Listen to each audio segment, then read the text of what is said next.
नमस्कार आप सभी को। और आज हमारे बीच पिथौरागढ़ की मैं उस शख्सियत को आपसे मिलाना चाह रहा हूं जिन्होंने अभी यूपीएससी में 274वीं रैंक हासिल करी है। आप मूलतः भागीचौरा की औलतड़ी गांव की हैं और कृति जोशी आपका नाम है और आप हमारे बीच हैं। पहले तो आपको बहुत बहुत ढेरों शुभकामनाएं। बहुत बहुत धन्यवाद सबको, मेरा नमस्कार। न्यूज इंडो नेपाल की ओर से हम आपका स्वागत करते हैं और आपकी उपलब्धि में विशेष आपको बहुत बहुत धन्यवाद भी है। तो सबसे पहले आपसे एक जनरल क्वेश्चन की, जो आपकी जो ये सक्सेस रही, इसकी क्या स्ट्रेटेजी रही, किस रूप से आप इसको मानते हैं, कैसे आप इन फील्ड में गए, ऐसा कुछ इस बारे में? बचपन से ही मेरा ये इस तरफ जाने की रुचि रही है। इस फील्ड में सब्जेक्ट्स में ये बोलूँगी कि जो भी इसमें आते हैं सबको पता ही होता है, जो एक बेसिक बुक्स है जैसे लक्ष्मीकांत हो गई, पॉलिटी की, हिस्ट्री के लिए स्पेक्ट्रम, तो ये सब बुक्स की लिस्ट तो आपको किसी भी सोर्स से मिल ही जाएगी। बट मैं ये बोलूँगी कि अपने सोर्सेज को लिमिटेड रखने पे फोकस करें, बार बार रिविजन करने में जो लिमिटेड सोर्स है उन पे फोकस करें, इससे ज़्यादा फायदा होगा रेदर देन कि आप बहुत लंबी लिस्ट और बहुत सारे सोर्सेज फॉलो करें। तो ये मेरी स्ट्रैटेजी रही है। तो क्या रहा, कितने घंटे आपने इसमें दिए, क्या कितना आपका टेन्योर लगा इसमें? देखिए, घंटे तो बहुत वेरी करते हैं। जब एग्जाम आने वाला होता है तो आप हो सकता है 8-10 घंटे भी पढ़े, बाकी दिन कम भी पढ़े। बट एक इम्पॉर्टेंट है कि एक डिसिप्लिन होना चाहिए कि रोज पढ़े, कम ज्यादा, और जितने देर मन लगे उतनी देर पढ़े, अपने को रिफ्रेश जरूर करे, टाइम सोने में कभी कॉम्प्रोमाइज ना करे। तो ये छोटी छोटी बातें ज्यादा इंपॉर्टेंट रहती है और रोज एक डिसिप्लिन रूटीन इस लंबी जर्नी के लिए बहुत ज्यादा इंपॉर्टेंट है। तो ऐसा क्या रहा कि जो आपने यूपीएससी को चुना, मतलब आपको क्या ऐसा इंटरेस्ट रहा, क्योंकि इससे पहले शायद आप दूसरी जॉब में रही होंगी? मैंने इससे पहले जॉब तो नहीं करी, पर मेरा बैकग्राउंड जो है वो इंजीनियरिंग साइड से है। बट मुझे हमेशा ये लगा कि मुझे अपनी सोसाइटी के लिए कुछ करना है, सोशल सर्विस करनी है, देश के लिए कुछ करना है, तो इसीलिए मुझे ये माध्यम सबसे सही लगा, इसलिए मैंने यूपीएससी को चुना। राइट। तो चैलेंजेस जरूर रहे होंगे यूपीएससी के लिए, निश्चित रूप से कई लोगों का सपना रहता है। तो ऐसे कोई चैलेंजेस हैं जो आपके साथ में आए और कैसे उनको फेस किया, इस बारे में भी? देखिए, चैलेंजेस इस जर्नी में सबसे ज्यादा ये है कि आपको रोज पढ़ना है, तो वो इंटरनल जो एक मोटिवेशन होता है, रोज अपने को खुद से मोटिवेट करना है, पूरे साल भर, हो सकता है 1-2 साल आपको लग जाए, तो ये एक बहुत बड़ा चैलेंज होता है, रोज का मोटिवेशन।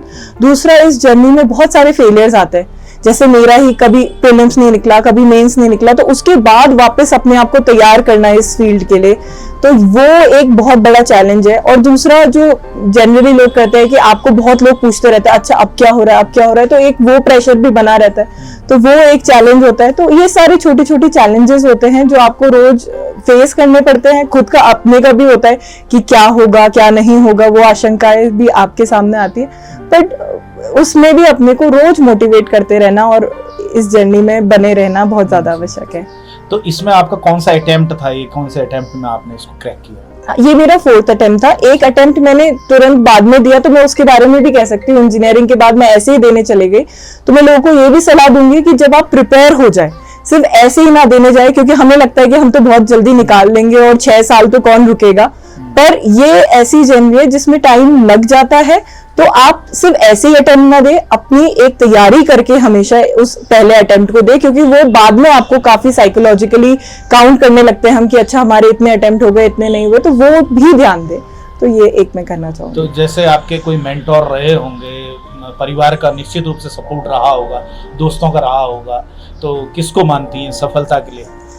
मेरे ख्याल से जो मेरी जर्नी में जितने लोग भी जुड़े थे, मेरे परिवार वाले सारे, माता पिता, भाई और भी परिवार, चाचा चाची, सब लोगों का तो है ही रोल। और जो मेरे दोस्त थे, जो जिनसे मैं डेली बात कर रही हूँ, जबकि वो आगे जॉब में चले गए, वो चले गए और आप कुछ नहीं कर रहे हो, पर उनने कभी महसूस नहीं कराने दिया, हमेशा मुझे मोटिवेट किया कि मैं कर सकती हूँ। तो उन सबका ही रोल है, सबका ही आशीर्वाद साथ था, तो वो सब है। इस समय हमारे बीच कृति जोशी जिन्होंने यूपीएससी क्रैक किया है, उनके मदर हैं, फादर हैं, उनके चाचा चाची हैं, उनके भाई हैं, सभी लोग एक साथ भी हैं और वास्तव में बहुत ज्यादा एक खुशी का क्षण होता है। निश्चित रूप से परिवार के साथ साथ मैं तो ये भी मानता हूँ कि जनपद के लिए भी बहुत अच्छा एक पल है। तो इसी खुशी के पल को थोड़ा सा हम शेयर करते हैं कि उन्हें कैसा लग रहा है और उनको उनकी बेटी का वो जो रूप था जो बचपन से और आज एक यूपीएससी होने तक एक जो सफर है आपने बड़ी नजदीकी से देखा होगा, तो इस बारे में जरूर हम जानना चाहेंगे आपसे। देखिए, बच्चा किसी का भी हो, हमें बहुत खुशी हो रही है कि यूपीएससी क्रैक किया है। और सबसे ज़्यादा खुशी पेरेंट्स को तब होती है जब उसका बच्चा उससे आगे निकल जाता है। मुझे सबसे मतलब, मैं अपने गांव से, जो हमारा गांव है बहुत इंटीरियर है, वहाँ मतलब जनजाति बाहुल्य गांव है, उससे मैं पहला अवसर निकला था जब मैं उस टाइम में। आज मेरी बेटी मेरे से एक स्टेप आगे निकल गई, तो इससे ज़्यादा खुशी का पेरेंट्स के लिए कोई मौका नहीं होता। चलिए, बहुत बहुत शुभकामनाएं आपको। हमारे बीच उनकी कृति जोशी की मदर भी हैं और उनसे भी जरूर कुछ न कुछ जानना चाहेंगे। जी मदर। जी मैम। मुझे खुशी है कि इसमें उत्तराखंड का गौरव बढ़ा है, और अब मुझे विश्वास है कि जो इसके संस्कार हैं वो देश का मान बढ़ाएंगे। हमें तो इतनी खुशी है कि हमारे परिवार की बेटी, वैसे तो हमें बचपन से ही पता था कि कुछ न कुछ करेगी, बहुत अच्छा करेगी, तो इस खुशी को तो हम शब्दों में बयान नहीं कर सकते। तो हमारे बीच में मैं ले चलता हूँ, कृति जोशी जी के चाचा भी हमारे बीच हैं, उनसे भी जरूर इस खुशी के क्षणों को पूछेंगे। आज मैं कृति के निकलने पर बहुत खुश हूँ। कृति ने हमारे गांव औलतली का ही नाम रोशन नहीं किया, बल्कि हमारे ब्लॉक, जिले और देश का नाम रोशन किया है, और साथ ही साथ अपने स्वर्गीय दादाजी दादी का नाम भी रोशन किया है। मैं बहुत बहुत खुश हूँ।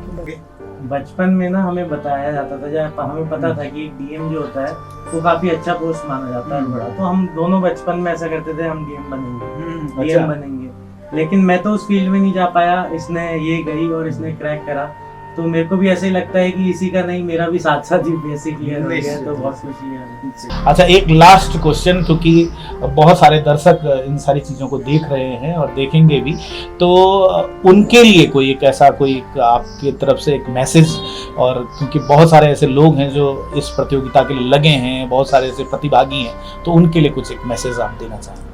मैं ये बोलूंगी, अपना एक इंटरनल असेसमेंट इस जर्नी के लिए बहुत जरूरी है, कि कहाँ आपकी स्ट्रेंथ है, कहाँ आपकी वीकनेस है, कब इस जर्नी में बने रहना है, कब इसको छोड़ देना है। और बहुत सारे फील्ड्स हैं, हमेशा मोटिवेटेड रहिए और हमेशा बिलीव करिए कि जो हो रहा है अच्छे के लिए हो रहा है। वो बहुत जरूरी है, बिलीव करना और बने रहने। चलिए, आपके साथ बातचीत करके बहुत अच्छा लगा। आपको ढेरों शुभकामनाएं, आपका जीवन बहुत अच्छा रहे, और निश्चित रूप से देश को भी आपसे बहुत सारी आशाएं हैं, और आप बहुत अच्छा करेंगे, ऐसी हमारी आशाएं हैं। बहुत बहुत धन्यवाद आपका। अब आप पिथौरागढ़ व उत्तराखंड की सभी खबरों को हिंदी, अंग्रेजी और नेपाली भाषा में भी पढ़ सकते हैं। अभी डाउनलोड करें न्यूज़ इंडो नेपाल ऐप।